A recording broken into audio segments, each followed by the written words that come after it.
A gesunden Sommer. We're learning Chelek Yud Zayin, the second Sicha to Pasha Shemini, and we're using as this text the Lashon Kodesh translation that is available on the website of Project Lekutei Sichos. After the Torah tells us about the death of Nadav and Avihu, the Torah continues. Vayikra Moshe el Mishol vel Tzafon. Moshe called Mishol and El Tzafon. Vayemer aleim, he told them, Kirvu seues achechem meis pnei hakodesh. Come closer and carry your brothers from pnei hakodesh, from in the presence or in the front of the kodesh, al michutz lamachane, to the outside of the camp. V'hetik Rashi min hakozvus hatevis sues achechem v'gemer. Rashi quotes the words, carry your brothers. Upiresh, and he explains, Ka'odam ha'imel lechaverei. Like a person would tell his fellow, remove or take away the body, the dead person from in the presence of the kala, in order not to mix up, not to disturb the celebration of the chasana. So the Rabbi asks, where does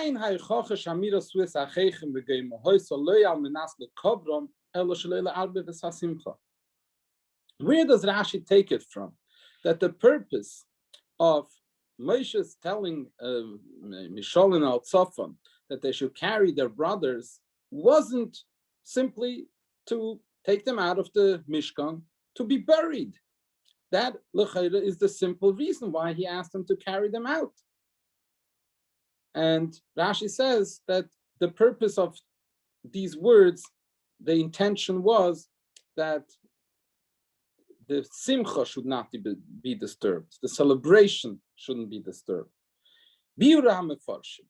So the mefarshim, the Mizrahi, Gurari, the Viktoiv, other mefarshim explain as follows. Shehukshes al Rashi arichus haloshin seu vegemer meistnei hakedesh mechutz lamachane. That Rashi is addressing the lengthy description over here in the pasuk. If it would be just very straightforward, simply for burial,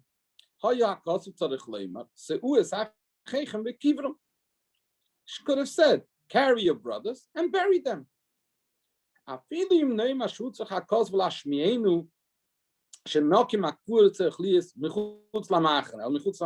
end of the words over there in the pasuk, that you should carry them out, and michutz lamachane is to indicate where they should be buried, outside of the machane. Adayin, still, we don't need all the words in the pasuk. The teva is meis pnei hakodesh miyuktoris.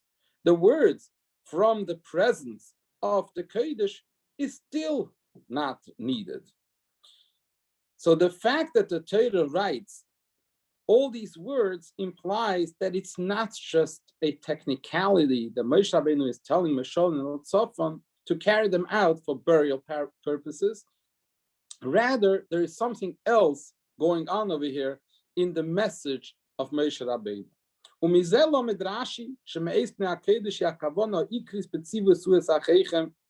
From that, Rashi learns that the main reason for the command of Moshe, carry your brothers, is the me'ez pnei hakodesh. The words me'ez pnei hakodesh, that is the main point over here. Remove them from pnei hakodesh. That is the main purpose. V'hatam. And what will be the reason? Why do you have to take them away from pnei hakodesh? Shleila arbe v'sasimcha. In order not to disturb the celebration, which took place in the Mishkan that day. But this explanation in Rashi has difficulties. Aleph, number one, why is the Dibra Maschil of Rashi, the quote from the pasuk that Rashi opens up with, the words the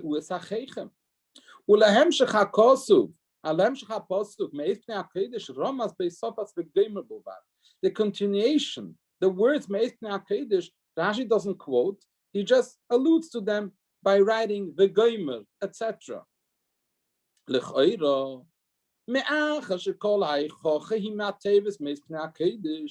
the way we have explained it, that the whole difficulty, according to these mefarshim, that what was the difficulty that Rashi came to address are the extra words.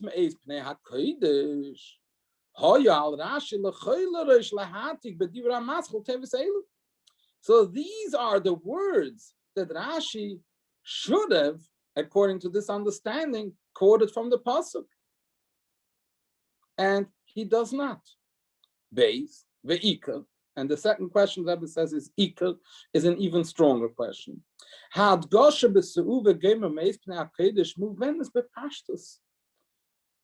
It's the extra wording. It's not extra wording. We understand why it says Meis Pnei HaKodesh. It is self-understood. It's very simply and clear. Because it's obvious that it's not just a technicality. Someone died, needs burial. That's not what's going on over here. They passed away in the Mishkan.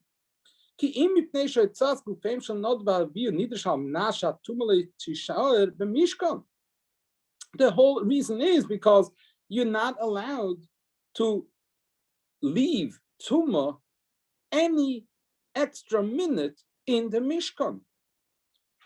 Moshe needed to stress this point to tell them, you got to do that quickly. That need to carry them out of the Mishkan needs to be done as soon as possible, in order not to allow the tumah to while in the Mishkan, Pnei HaKodesh, an extra moment. So there's really no difficulty in the words Pnei HaKodesh. It fits perfectly in this pasuk, makes perfect sense that Moshe Rabbeinu should use these terms. So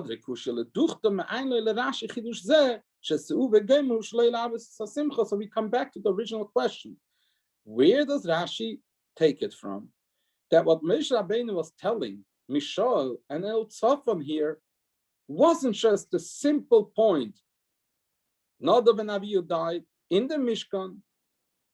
You have to carry them out of the Mishkan in order to bring them to burial. And you have to do that as soon as possible because Pnei HaKodesh, this is in the Mishkan, and everything is very simple and clear.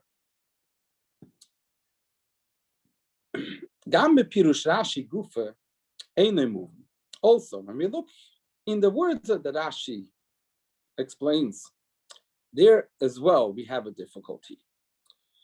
We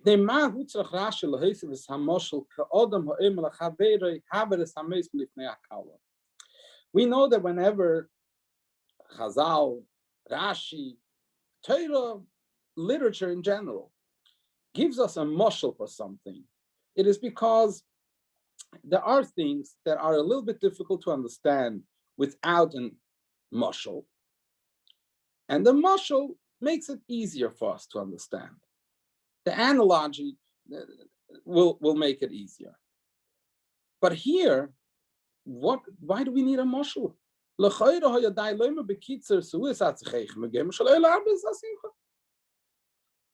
for the point, where does Rashi take it from? Like we asked beforehand. Let's put that aside for a moment. Let's say there is a foundation somewhere for this pirush. But why do we need a mashal for it? Just say, Moshe Rabbeinu told them,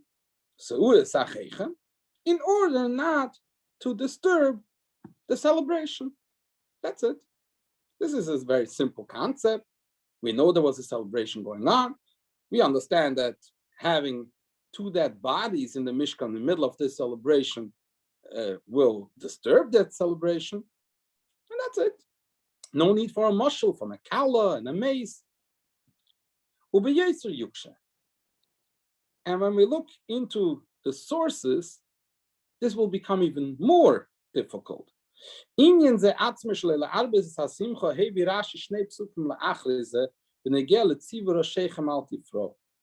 Just two psukim further, Hashem commanded that Aaron and Bonov, they should not let their hair grow wild, like as a sign of Avelus.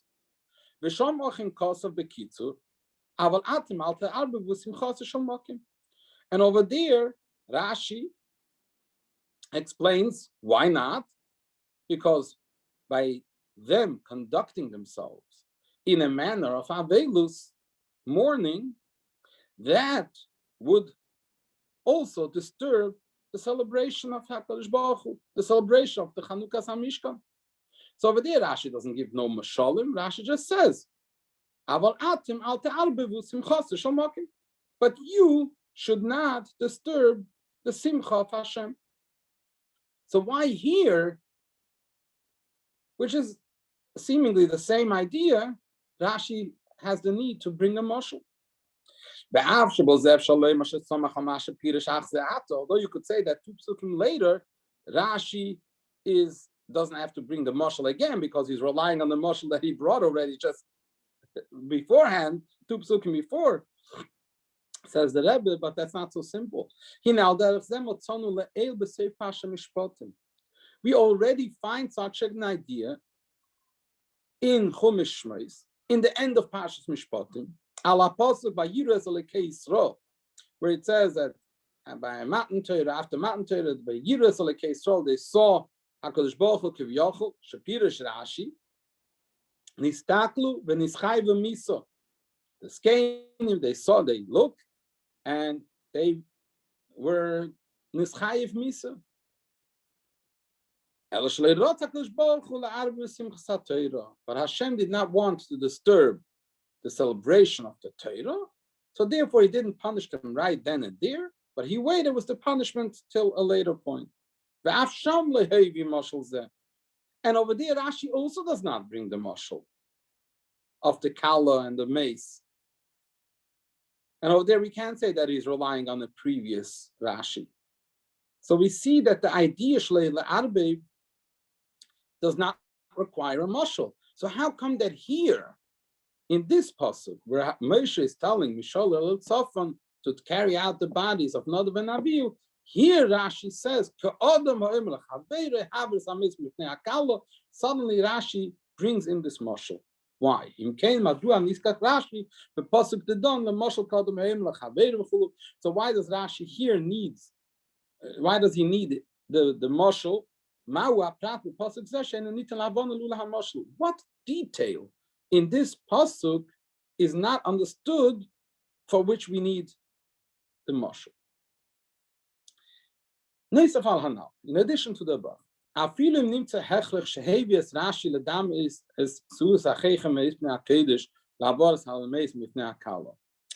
let's assume that we will figure out what is the need of Rashi to bring this mashal. Even if you want to bring the mashal, it can be brought in a much more concise manner. Rashi doesn't have to get into this lengthy description, like one person tells his fellow, remove. Rashi could have said this very briefly.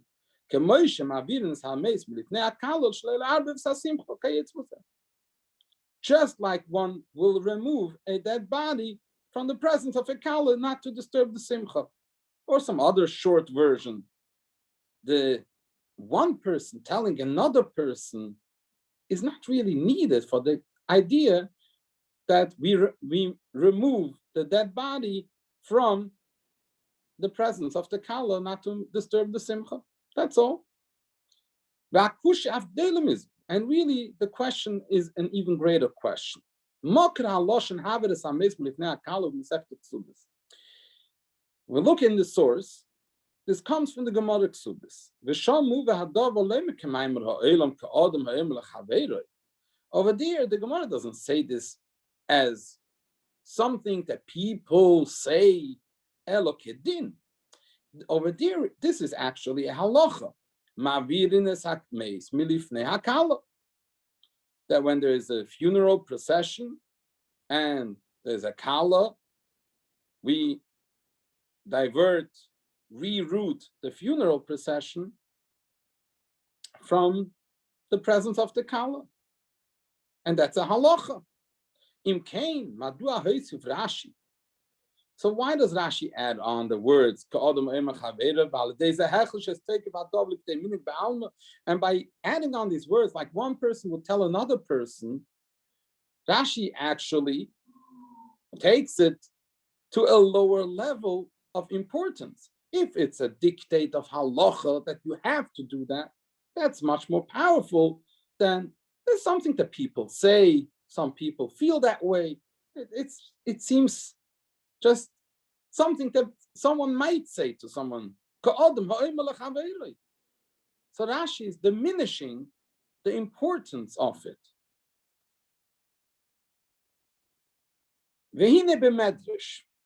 When we look in other sources, Medrash Tanchuma, over there it says like this, Isa, it says, Me'ez pnei HaKodesh, on this pasuk, Ka'adam she'omer lechaverei, Haver hameis hazeh me'ez pnei ha'ovel hazeh, ad mosai ovel zeh mitztair. Gives a totally different mashal.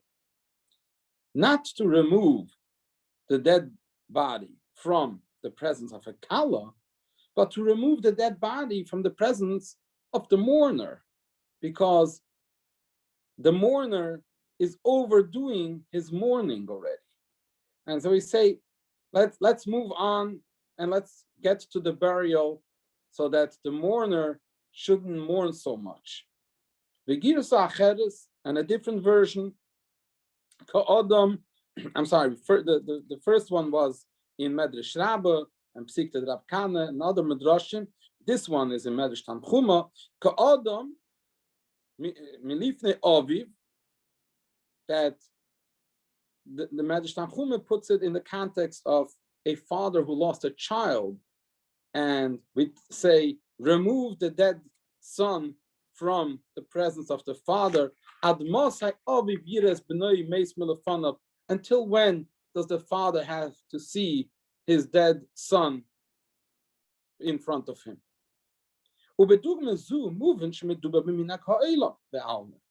Here, this is not a halacha, this is indeed just a custom that people will say. Here, in this medrash, in these medrashim, the wording, like one might say to another, actually fits. These medrashim, where it's talking about removing a dead body from the presence of the oval, or a dead son from the presence of the father, in order that they shouldn't have to mourn that much. So that is not a halacha. It's that you have to rush. It's just something that one might say to another. And Rashi uses this terminology on Haveres Hames Milifnei HaKala, which is actually a din, a halacha, and not just something that people say. And also, why doesn't Rashi bring those mashalim from the Midrashim? So that the Rebbe continues here. The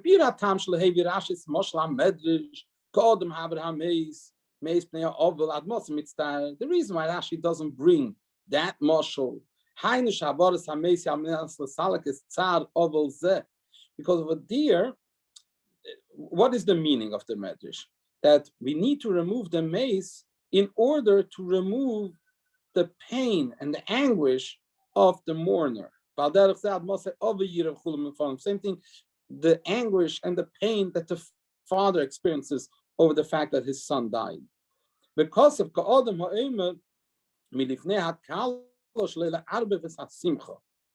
Rashi writes like a person says to another, to remove the dead body from the presence of the kala. Not she shouldn't mourn, she's not a mourner, she has nothing to do with the mace. It is in order not to disturb the simcha. So it is being done not to disturb the celebration of the kala. And that celebration began before the dead body got here. So the reason why Rashi picks that over that, so you can say like this: according to the Medrash, what does it mean? Remove the dead body. Who is the Pnei HaKodesh? So according to the Medrash, it's referring to Aaron, which corresponds to what the Medrash says, to remove the dead body from the mourner. Aaron is the mourner over here. But when we look at the simple understanding of the pasuk, Pnei HaKodesh is not referring to Aaron, it's referring to the Mishkan. So that's why Rashi prefers the mashal of the Havaras Hameis Mifnei Hakala, because he wants to say that this is in order not to disturb the simcha of the Mishkan.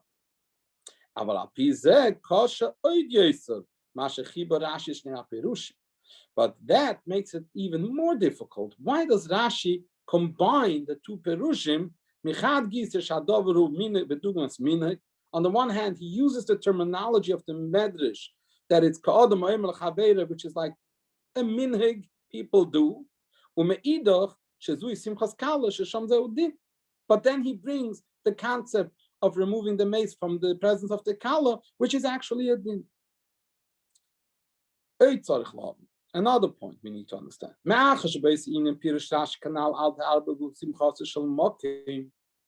When we go back to the end of Pash Mishpat, over there, what does Rashi say?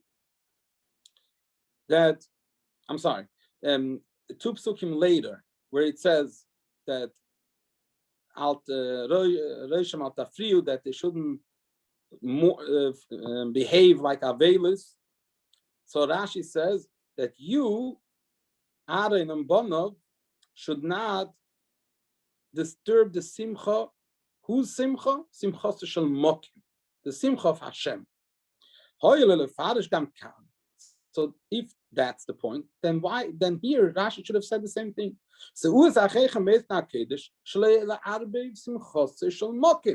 In order not to disturb the simcha of Hashem.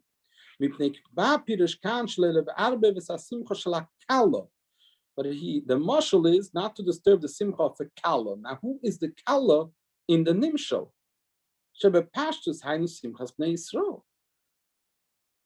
The kala is Bnei Yisrael, not Hashem. So the message that Rashi sees over here in the Suas Achechem, in order not to disturb the simcha of the Jewish people. So how come that later Rashi says the simcha of Hashem, and here it says the simcha of Bnei Yisrael? We might have tried to answer, considering that everywhere the entire world is filled with Hashem's glory.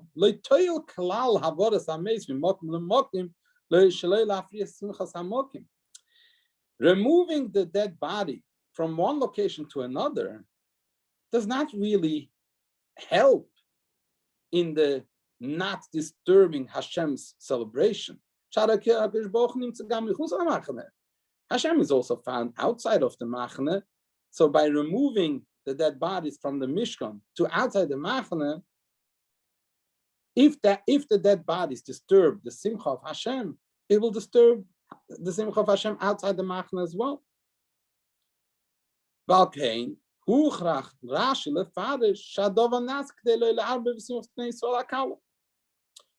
So therefore, Rashi was compelled to say that it's not in order not to disturb the Simcha of Hashem, rather it is in order not to disturb the Simcha of the Jewish people, who is the Kal. But the tzivui, two psukim later, that they shouldn't conduct themselves like Avelim. The meaning of that pasuk is that they should not behave in a manner of Avelus in general. That will help not to disturb Hashem's simcha as well. That's what we might have wanted to answer. Says the Rebbe, we can't say that. While it is true that Hashem's glory is everywhere, it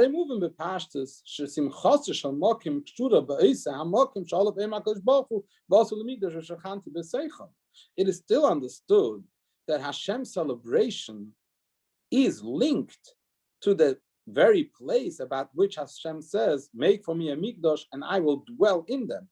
So you could also argue over there, Hashem dwells everywhere. Hashem is all over the world. Yes, still, Hashem chose a certain place, and the Mokem HaMishkan, Mokem HaMikdash, that in that place he will dwell in a more stronger presence, in a more felt presence, in whichever way we would explain that. So there is a place where it's v'shachanti b'seicham, different than the rest of the world. So therefore, okay, so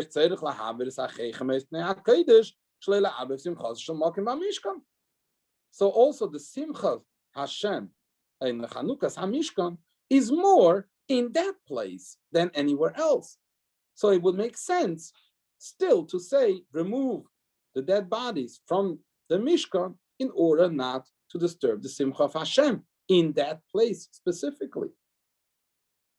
But Rashi is not saying that. Rashi is saying, Shalel Arbiv Simchas Hakala, which is Bnei Yisrael. So the question is why?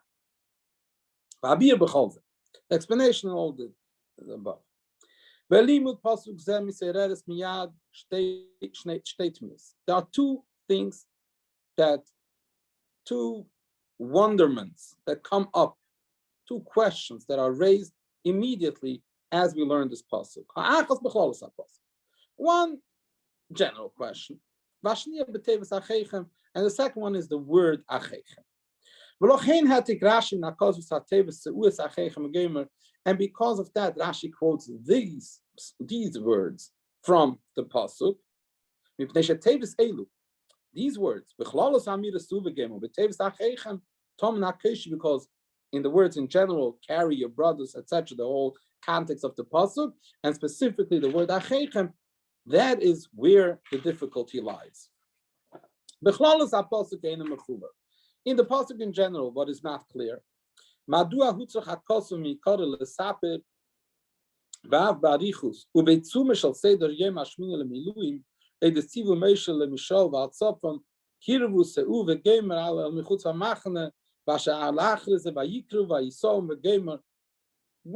does the Torah altogether needs to tell us the entire story about what Moshe told them to carry out the brothers, and that then they came closer and they actually did so, and all that?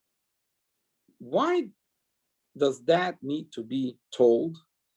Why does it have to come smack in the middle of the order of the Avodah of the Yom Shemini?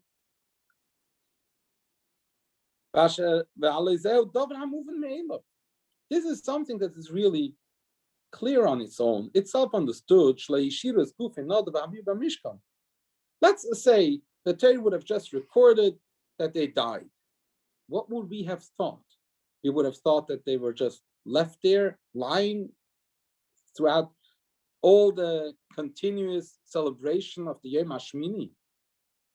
If the Torah wouldn't have reported to us that Moshe told Mishal and Eltzafan to take them out of the Mishkan, and that they came and took them out of the Mishkan, if the Torah wouldn't have reported that, we would have understood on their own that someone took them out and that's it. It would have been self-understood. If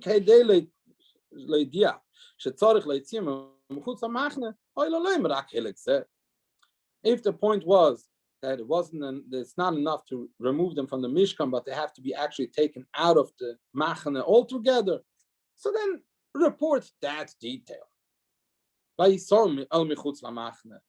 Moshe told them, take them out Mechutz LaMachane. But to say the whole thing that Moshe told them, and then to report how they did that, why is that so important to be recorded in the Torah with all these details and smack in the middle of the story of the Chanukas Hamishkan b'Yom HaMiluim.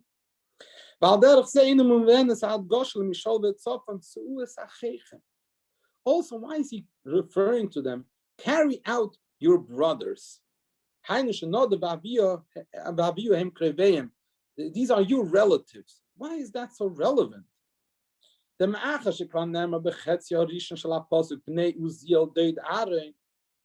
the Torah says Mishol and Utzafon, it says already, who are they? The sons of Uziel, who was an uncle of Aaron. So we know already that they are your brothers, meaning your relatives. So we know that. So why does it have to say to invoke again this brotherhood, the relationship that they are relatives?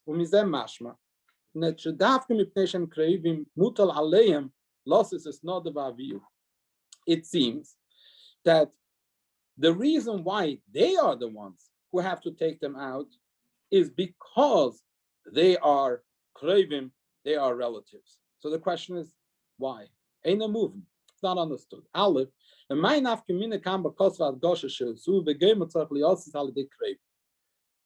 is this relevant here in the pasuk to stress that this is something that needs to be done by relatives? And base, why indeed does it have to be done by krevim?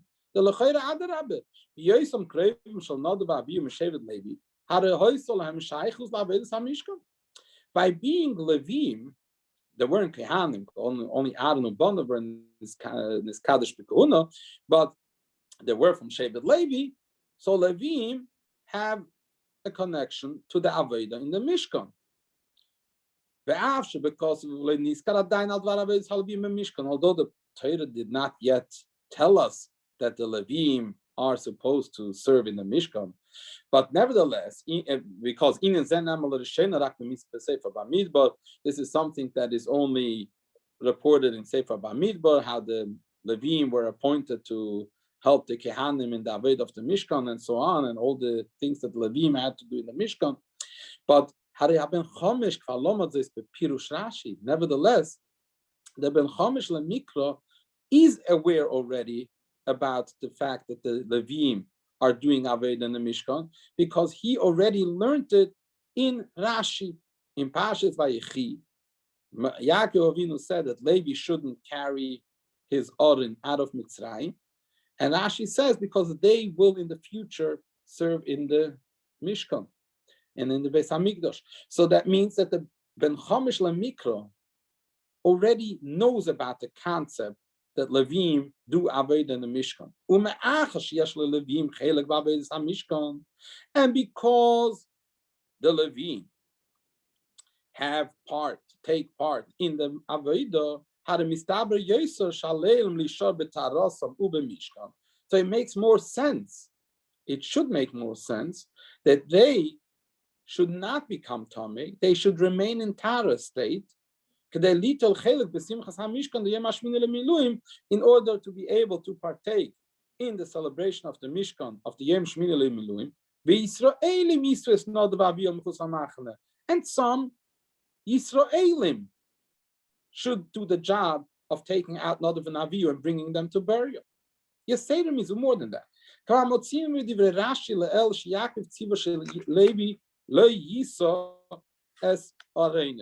We find in Rashi, like what we just mentioned before, that Yaakov said the Levim should be exempt. Shevet Levi, his son Levi, should be exempt from carrying his Orin. And why? Because Shehu Osid losses his Orin. Because in the future, he will carry the Orin, Arein Habris of the Mishkan. So it's a Kal V'chomer. If Levi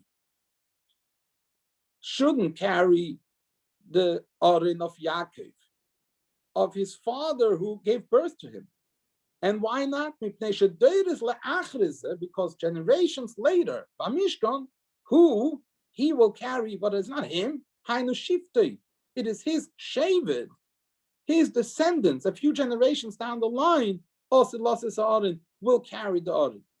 Al achas kama v'kama benin the dance. Then certainly in this case, we're not talking about relatives of that degree of a forefather and descendants generations later. And we're talking about the dwelling of the Shechina in the Mishkan, and this is the celebration that is being celebrated right now.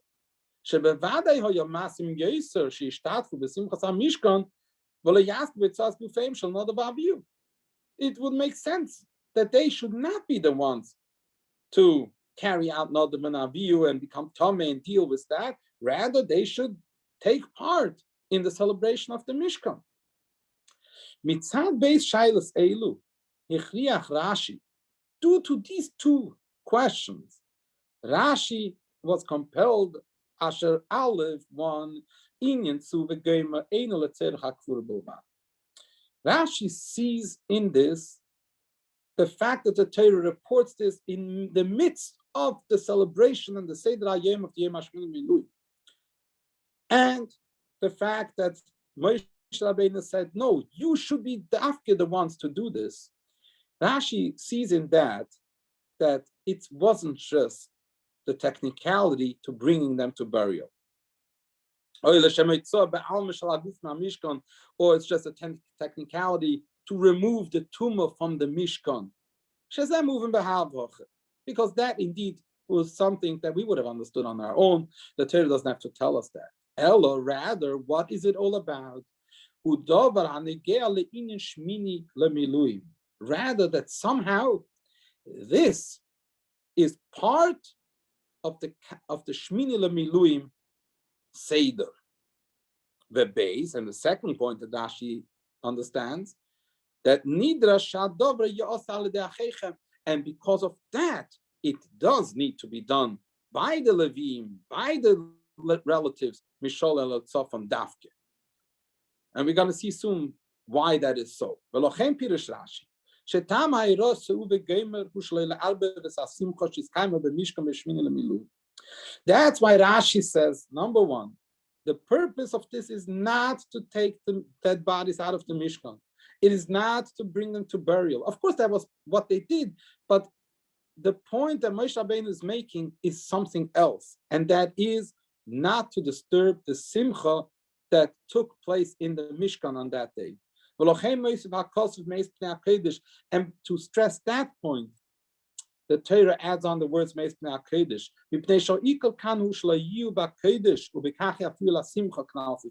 Because the point is they shouldn't be in the Kodesh, because when they are in the Kodesh, the dead bodies are still in the Mishkan, it disturbs the Simcha. And for that reason itself, it needs to be done by relatives from Shevet Levi, because this is part of the Avodah of the Mishkan.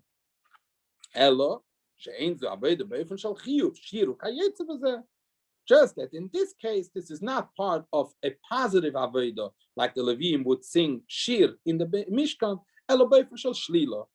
It is a passive or negative type of Avodah.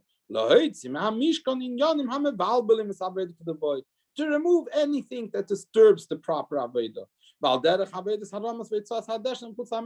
Similar to the Avodah of removing the ashes from the Mizbeach to outside of the camp, which is part of the Avodah of the Mishkan. But it's not a Avodah, a positive Avodah, it's to remove that which disturbs.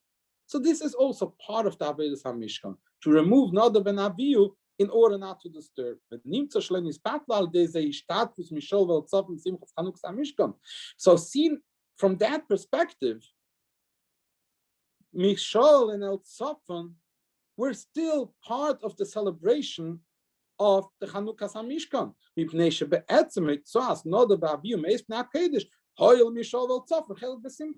By doing that, they took part in the service of the Mishkan in the Avodah. It would have been just like one of the Kehanim or one of the Levim taking out the Trumas Hadesh and Michutz Lamachane. It is part of the Avodah. Elo, Rashi and Yochlis topic Vamir Bekitsu Suve Gamer Shleil Arbes Hasimcha. But Rashi couldn't suffice with just saying it briefly. So not to disturb the simcha. Because immediately there is a difficulty that comes up. If indeed this is something that is a problem to disturb the simcha,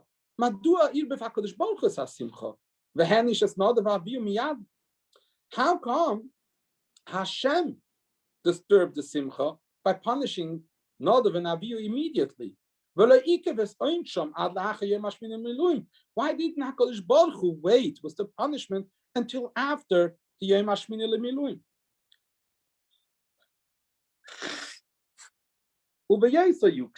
And this question, why Hashem didn't wait, is especially difficult when we look back in Pash Mishpatim, which we mentioned earlier in the Sicha. Kvapirish Rashi b'sei Pash Mishpatim, Kanal Zibes, sheNadav Avihu v'Askenim nischayvu misa. That Nadav and Avihu and the Skenim became chayiv misa by this time of Matan Torah. Elo shleirot HaKadosh Baruch Hu le'arbev simchas HaTorah, but Hashem didn't want to disturb the celebration of the Torah. Vehimtin leNadav Avihu ad Yom Chanukas HaMishkan. So he held off punishing them until the Yom Chanukas HaMishkan. V'nimtza comes out. She'ez simchas HaTorah le'yorot HaKadosh Baruch Hu le'arbev. The simcha of the Torah Hashem didn't want to disturb. But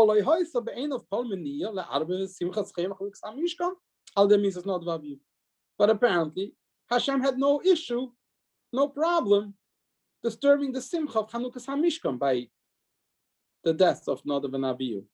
And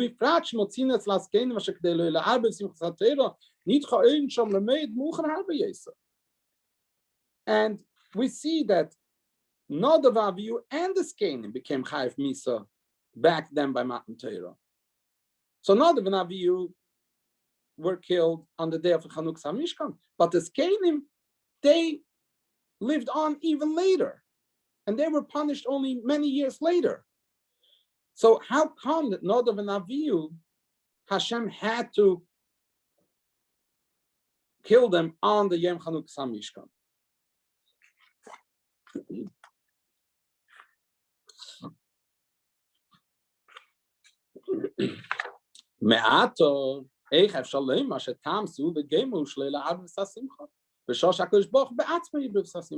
So how can we say that the reason why they need to be carried out from the Mishkan is in order not to disturb the Simcha? Hashem himself disturbed the Simcha already by killing them. Al-Zeme by Rashi, Shal derech hapshat, pshut shal mikro, Amir as Moshe lemishol v'otzafen suve gemer, loy hoy sodin. Amir sheba Moshe meselem tzivum es Hashem. Therefore, Rashi, al pi pshut shal mikro, learns that what Moshe told Mishol and Tzofan is not a halacha. Elohi ka'odem ha'imel l'chaveirei. Rather, it's something that one person would tell another. This is just something that in the interaction between human beings, it is an understood concept. It's a simple concept that people will say. It is human nature.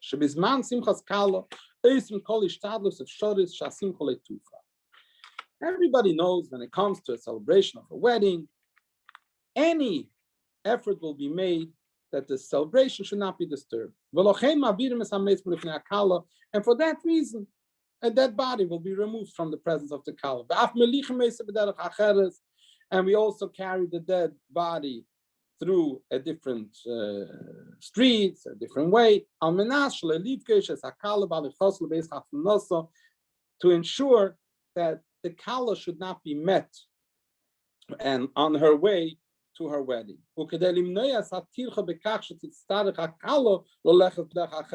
And to remove the difficulty for the kala to have to take a detour. And same over here. While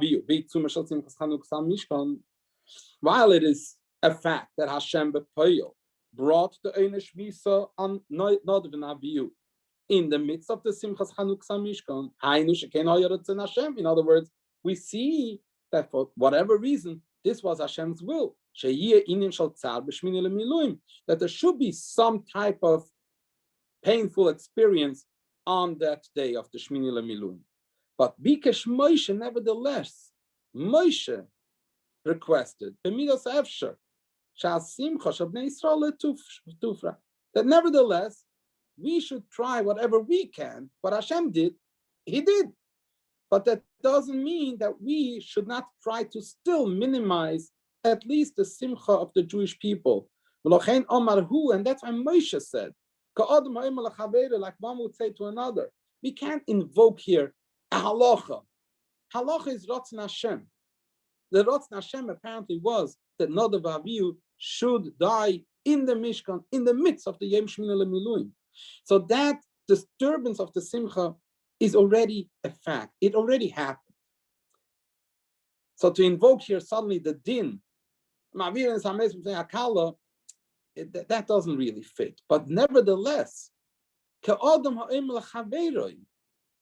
Moshe Rabbeinu will tell Milshon Tzafon, we still got to do whatever we can. Just like in the Mashal, whenever somebody dies, it's always Hashem's will.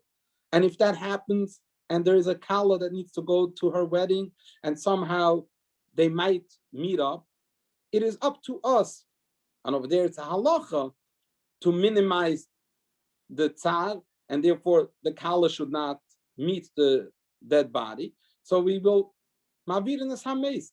So in the same way, Moshe Rabbeinu on his own said that while Hashem did bring this on in the midst of the Yom HaShemini Lemiluim, but we should still try as much as we could to minimize that effect. To remove the dead bodies from the place of the celebration, moving bepashtus achiluk bedivre Rashi.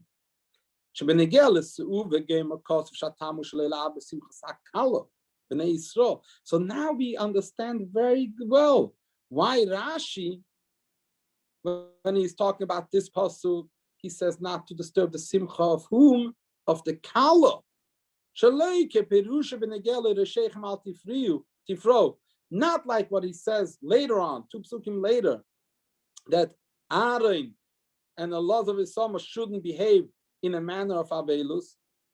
Over there he says, Shetamehu al ta'arbus shel mokim, don't disturb the celebration of Hashem.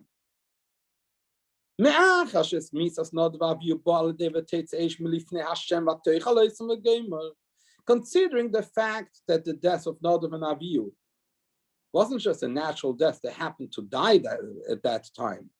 Rather, this was something like the pasuk tells us, a fire came out milifnei Hashem, from Hashem, which consumed them.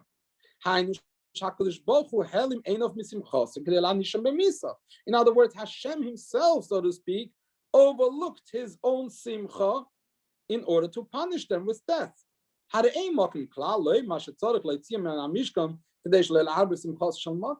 makes no sense to say you have to remove them. You know why? Because don't disturb the simcha of Hashem.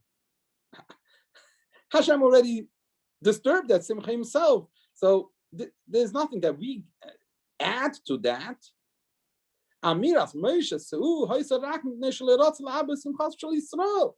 So the reason why Moshe Rabbeinu wanted them to be removed is that the simcha of the Jewish people shouldn't be disturbed.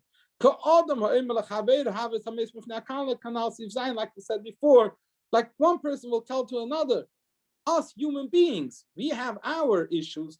We have a simcha going on over here. The Bnei Yisrael are Sameach today, and let's try to minimize the disturbance as much as possible, so remove them. But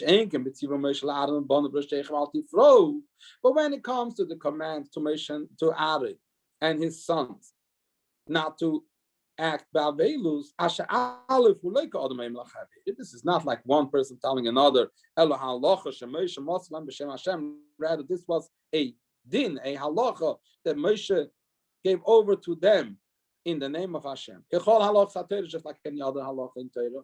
The base teichne eino oisig b'misas nadav aviu, and the content over there is not the death of Nadav Avihu. Elo Yisrael Arnu Bonov laharis avelis v'mishkan. It's a halacha that applies to Aaron and his sons, not to display avelis in the Mishkan.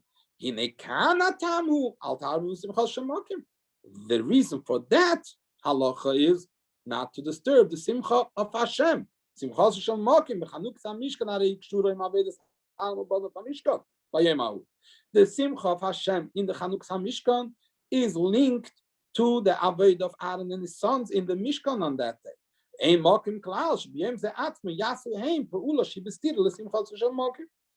So it doesn't fit that on that day, on that very day, they should do, the ones that are doing the avodah, they should do something which contradicts Hashem's celebration. Another thing that we can learn from this mashal.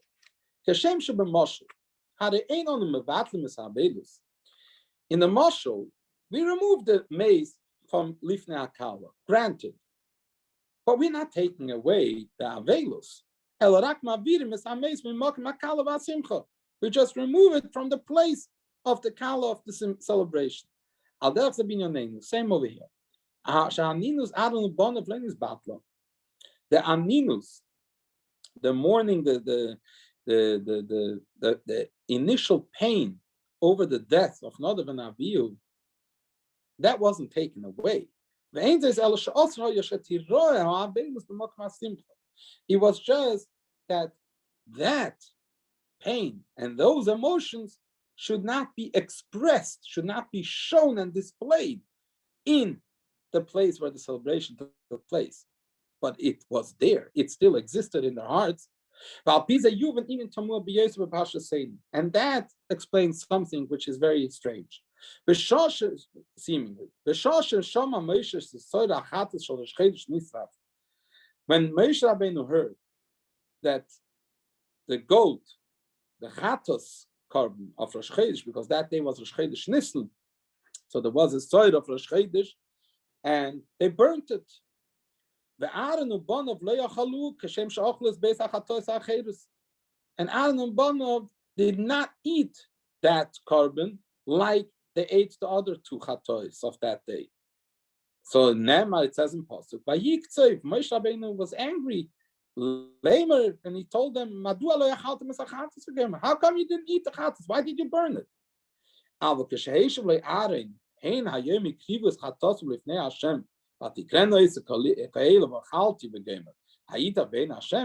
when Aaron responded to Moshe that this is what happened to me today, that Nadav Avihu died, and if I would eat it, you think Hashem would like that? So the Torah tells us Moshe heard, and he liked that response, and he agreed. So we have to understand, what did Moshe Rabbeinu think originally? How did his mind get changed? What did Aaron think? Why should we differentiate between the chatos, the two chatos that came due to the celebration of the Yom Shemini, his own and the one for the Bnei Yisrael, and this chatos which came due to it being Rosh Chodesh? Pirish Rashi, Rashi explains what Aaron was saying, that these are not comparable.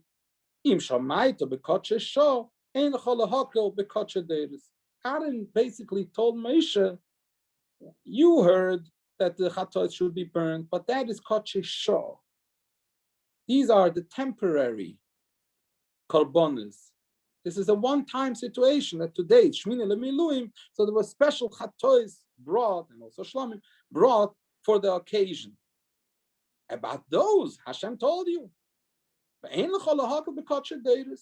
That doesn't mean that you should be makel, that a kodesh doiris, a carbon that will be brought for all generations, the carbon of Rosh Chodesh, that chatos, that one, the regular halacha should apply that an oinen can't eat it.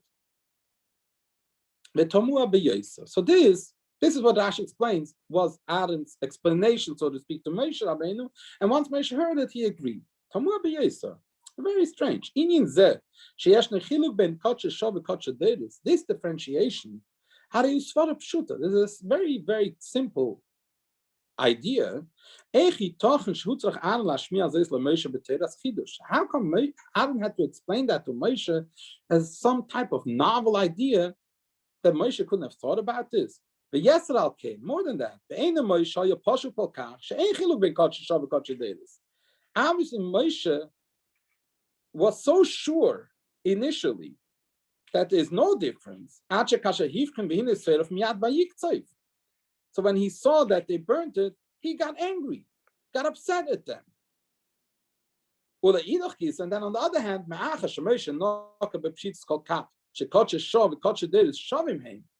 considering that initially Moshe assumed that they are the same, as soon as Aaron just told him these words, that if you heard about Kodesh Shah, that doesn't mean that you should apply it to Kodesh Deirus. Aaron al Moshe, Paul by Yishma Moshe, and right away Moshe said, yeah, you're right, you have a point. Originally Moshe didn't know that point. He obviously did understand the point, and he still felt that there is no difference. So how are we supposed to understand what happened over here? Moshe thought like this.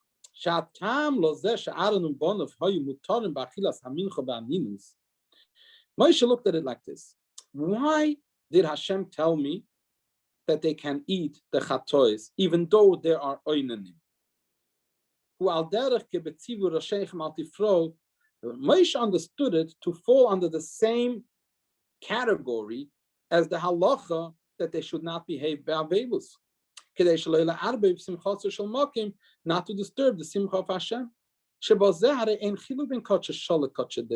that perspective, if the point is, by you behaving in a manner of avelus, you will be disturbing the simcha of Hashem that day. So what difference does it make which carbon it is that they're not eating? If they would eat, if they would burn the chatos of Rosh Chodesh because they are einanim, that is also a display of avelus, and it would also disturb the simchas hamakim. Which caused Moshe to get upset at them.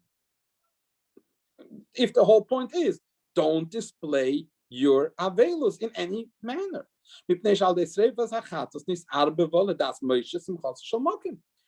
the way Moshe looked at it, if they are burning these chatos of Rosh Chodesh, it will impact and it will disturb the simcha of Hashem. So Aaron responded,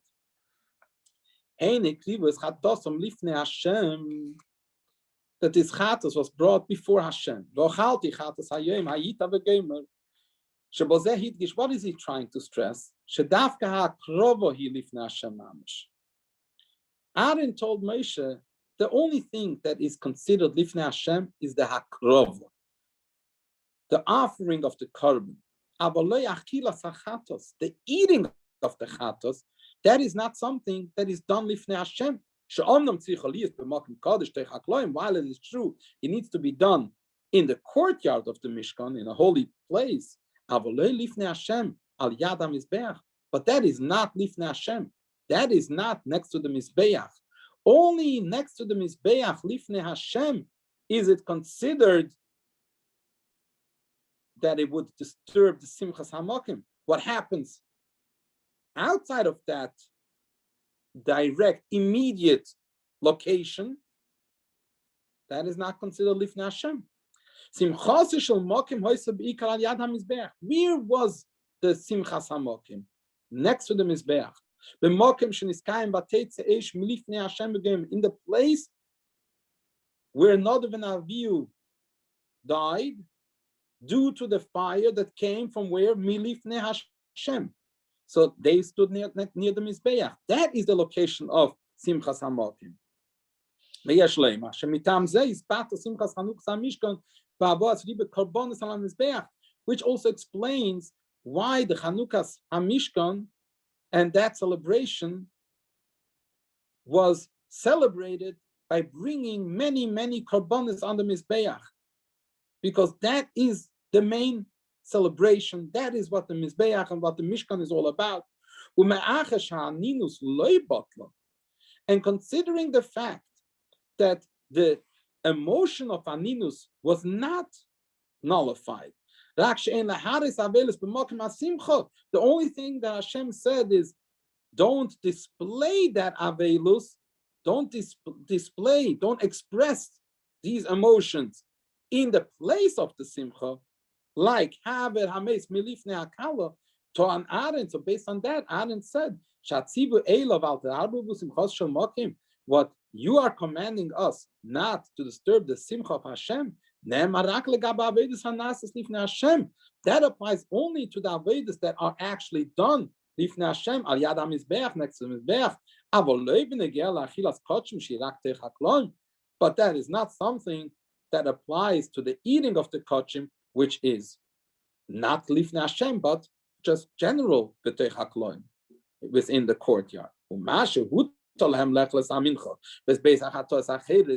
why were they allowed to eat the mincha and the other two chatois be'aninus? That wasn't in order that they shouldn't disturb Hashem's simcha. Aaron says that was a unique hiras shah, that these chatois they should eat even though they are baninus. It's a special hiras shah. And if so, if that is the perspective, that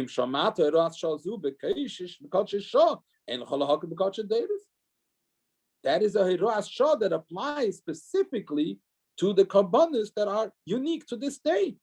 Don't apply that to those korbanos that are for all generations. One of the many lessons that we can derive from this Rashi.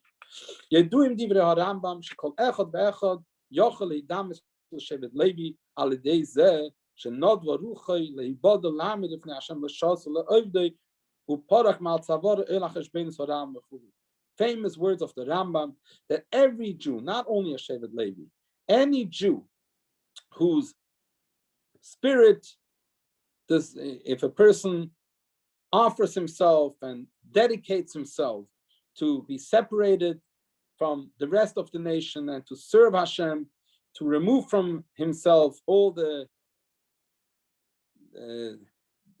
in Yonim Gashmim, all the things that drag us down, business and parnasa and work, and the person wants to dedicate himself to the service of Hashem, learning Torah, doing mitzvahs. So that is something that any Yid can do, not just Shevet Levi. So based on that, a person might think that he's already on the darga, on the level of a Levi, even higher than that. As the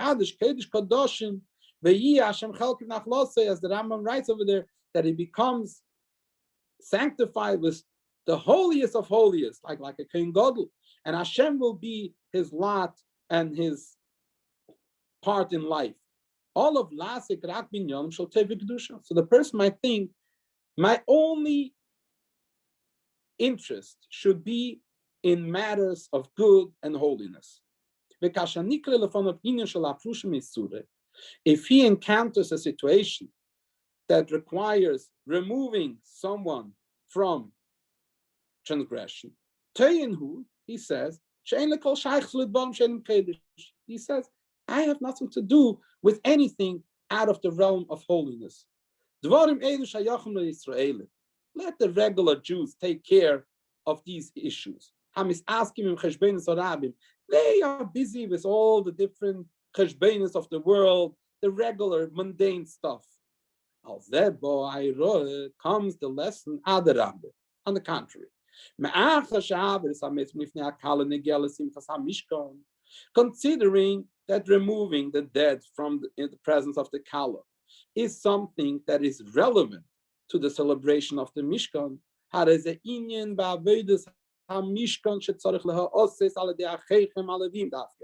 Therefore, this is a concept of the Avodah of the Mishkan, and it needs to be done by Achechem, which is the Levim. They are the ones who need to do this.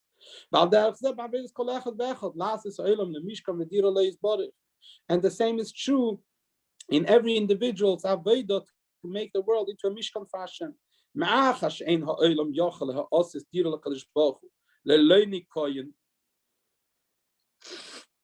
Because the world cannot be transformed into a dir of Hashem without first cleaning out the place. As the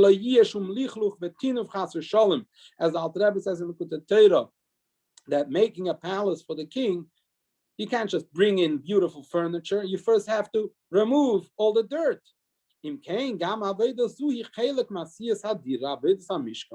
So that is also part of making the dwelling place, the Avodah of the Mishkan.